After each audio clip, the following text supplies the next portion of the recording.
भगवान गरीबों को ही कष्ट देते हैं।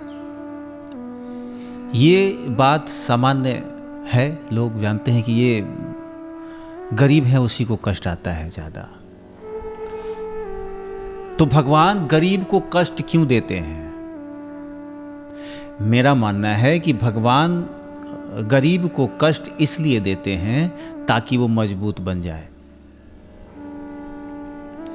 उसको मजबूत बनाने के लिए कष्ट आती है, विपदा आती है, परिस्थिति आती है कि तुम जागो, उठो।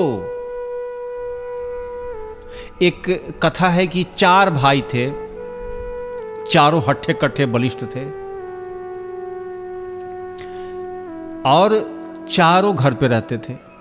उसके पिताजी भी थे, 5 हो गए। एक बहन थी, 6 हो गए। एक उसकी माताजी थी, 7 हो गए। 7 परिवार, 4 हट्ठे कट्ठे नौजवान लड़के, और वो मुसीबत में थे सभी। घनघोर गरीबी, मतलब ऐसा कि कोई घर पे आ जाए तो उसको 2 वक्त का भोजन न मिले, 1 वक्त का, ऐसी गरीबी। एक दिन उसके फूफा जी आए उसके घर पे। फूफा जी कहीं इलाके में बारात में आए थे। बारिश हो गई तो सोचा कि चलो अब तो मैं बारात में रहने लायक नहीं है, बगल में मेरा ससुराल है, वहीं चले जाते हैं। जब अपने ससुराल पहुंचे तो देखा कि 4 नौजवान घर में और 1 वक्त की रोटी नहीं है। फूफा जी गए तो फूफा जी परिस्थिति देखकर समझ गए इसके घर में कुछ है नहीं। थोड़ा भूजा वूजा था, सब लाए खाने के लिए, खा लिए कि भाई ससुराल आए हैं तो कैसे नहीं खाएंगे, खा तो लिए। था क्या उन लोगों के पास? उन लोगों के पास 4 अमरूद के वृक्ष थे और उसी वृक्ष में 6-7 आदमी लगे रहते थे। खाना बनाना, एक आदमी पहुंचाना, दूसरा को फिर उसमें बाग में बैठना। होते हैं ना हमारे यहाँ अगोरिया करना, उस बाग की रखवाली करना। उसी 4 पेड़ में पूरा परिवार उलझा हुआ रहता था। फूफा जी ने सोचा कि यही गरीबी का कारण है। उन्होंने क्या किया, रात को कहा कि बेटा सुनो, आज बगीचे में हम सोएंगे, तुम लोग घर जाके सो जाओ। सब आदमी, सबको, बच्चों को घर भेज दिया और फूफा जी खुद बगीचे में सो गए। अर्धरात्रि को फूफा जी उठे और 4 अमरूद के पेड़ को काट दिया और काट कर सोचे कि अगर यहां रुकूंगा तो ये मेरा भला जान बकसने वाले हैं, ये सब सुबह उठते ही मुझे मार डालेंगे। मैं जानता हूं कि ये लोग को बहुत प्रेम था इस अमरूद के पेड़ में, तो भला के लिए किया गया कार्य कोई पाप नहीं होता। फूफा जी वहां से भाग लिए रात में ही। सुबह जब उठा तो मची हाहाकार कि 4 पेड़ था। लोग भी कहने लगे, गांव समाज के, कि भाई अभी लोग जिएंगे कैसे? ये लोग को तो जीने का वही आधार था, वही 4 वृक्ष था जिसके चलते ये लोग उसी से खाता पीता था, गोरिया वगरिया करके जीवन यापन करते थे। अब चारों भाई फूफा जी को खोज रहे हैं कि फूफा जी गए कहाँ।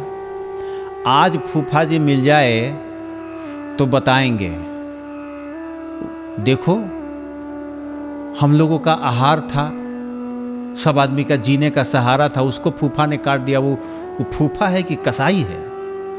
सब नाना प्रकार के, कोई गाली दे रहा है, कोई कुछ कर रहा है। फूफा के बारे में सभी अपशब्दों का प्रयोग करने लगे। जब घर की स्थिति और दयनीय हुई तो घर के कुछ वस्तु बेचकर चारों भाई निकले प्रदेश कमाने के लिए। 4-5 साल बीता। वो लोग इतने धन कमा लिए कि उस गांव के सबसे अमीर आदमी बन गए। अब जब लौटे तो सब राजपाट लग चुका था। अब सब विचार करने लगे कि अगर उस रात फूफा जी नहीं आए होते तो क्या हम लोग धनवान होते? जो फूफा जी को पूरा परिवार गालियां देने में मस्त था, सब रिश्ते नाते उस घर से टूट चुके थे, अब सभी उनके गुणगान करने लगे थे। बोले कि ऐसा करते हैं कि फूफा जी को तो हम लोगों ने बहुत भला बुरा कहा है, फूफा जी को कुछ फूफा जी के लिए खरीदते हैं, फल खरीदे, सेब खरीदा, आम खरीदा, अमरूद खरीदा, कपड़े खरीदे पूरे परिवार के, और सब पूरा ले गए सब फूफा जी के यहाँ। अब जब चारों भाई फूफा जी के गांव में पहुंचे बैलगाड़ी लेकर, पूरा सामान से लदा हुआ बैलगाड़ी, फूफा देखे कि अरे भाई कौन आ रहा है। जब उनके घर के सामने देखा कि ओहो ये तो वही चारों भाई आ रहे हैं जिनका मैंने अमरूद का वृक्ष काट दिया था। फूफा जी लगे भागने, और बहुत तेज भाग रहे थे। फूफा जी भाग रहे थे और पीछे से चारों भाई दौड़ रहे थे पकड़ने के लिए। अरे फूफा जी रुक जाइए, फूफा जी रुक जाइए।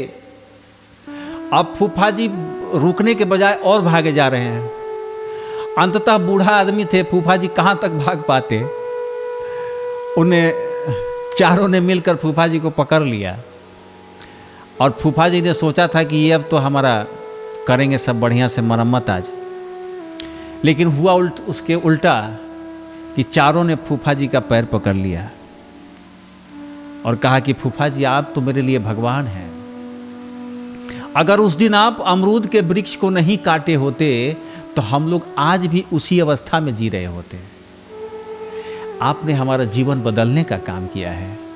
आज हम उस गांव के सबसे अमीर हैं, और ये सब आपके आशीर्वाद से हुआ है। फूफा जी ने कहा कि मैंने तो अपना काम किया था, हमसे तुम लोगों की घोर गरीबी देखी नहीं गई, और सोचा कि अगर इसी में तुम लोग उलझे रहोगे तो कुछ भी नहीं जीवन में हो सकता है। इसलिए कभी कभी देखिए कि जो काम आप कर रहे हैं, 1 साल किया, 2 साल किया, 3 साल किया, और वही अमरूद के पेड़ वाली अगर कहानी है तो उसे छोड़ देनी चाहिए, किसी दूसरे कार्य की तलाश में निकल पड़िए।